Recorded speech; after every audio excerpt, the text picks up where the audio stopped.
The only situations that are out of control are certain ICE and Customs Border Patrol officers who are engaged in shocking overreach in an attempt to create a crisis.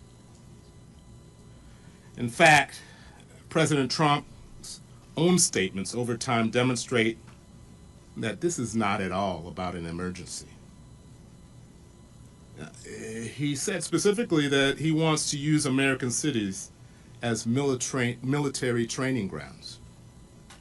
He has threatened using a meme, Chicago about to find out why it's called the Department of War. He has disparaged and threatened to deploy in Chicago for weeks. This is not about an emergency. This is a political targeting, utilizing our military. This is not about the federal government being unable to do their job through normal channels. This is about a president's unconstitutional desire to take the unprecedented action of militarizing American cities. But just this weekend, a judge in Oregon issued a temporary restraining order stopping the administration similar actions in Oregon. As the judge said in the ruling, this is a nation of constitutional law, not martial law. Donald Trump's derogatory comments about the city of Chicago started even before he took office.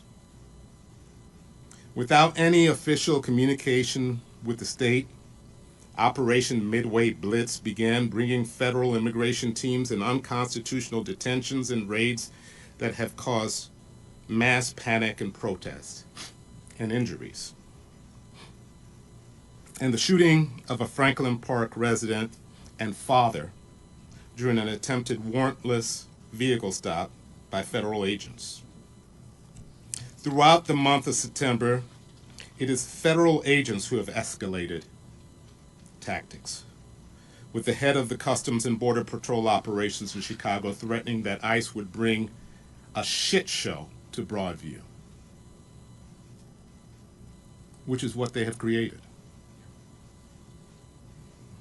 It was not until September 26 that a memo from DHS was sent to the Department of Defense requesting 100 troops to be sent to protect ICE facilities in Illinois, presumably in reference to Broadview.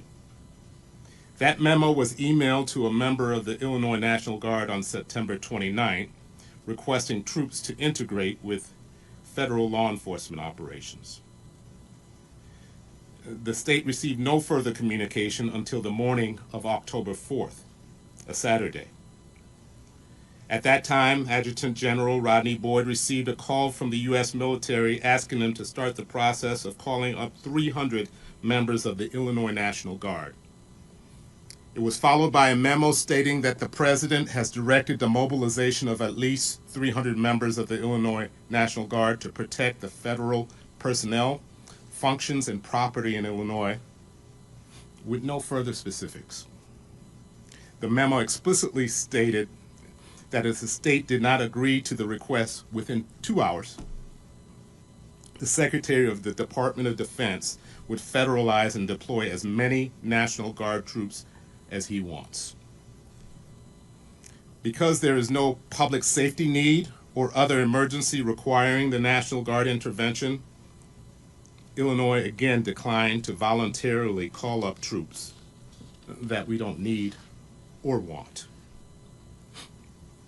Saturday night, General Boyd received a memo purporting to call the Illinois National Guard into federal service under Section 12406 of the U.S. Code, even over the objection of the governor. The stated reason for the order is to protect ICE and other U.S. government personnel and federal property. They provided no information about threat assessments or planned operations that were referenced in the memo. I'm here to say that the president's actions are illegal. The president has failed to establish that any of the legal prerequisites exist for his efforts to mobilize the National Guard's troops here. No president can flout the Constitution. I said we will not hesitate to fight any unlawful deployment, and I want to make sure to make clear that our prayer for relief includes barring the threatened deployment of the National Guard from the state of Texas or anywhere else. Last night, we became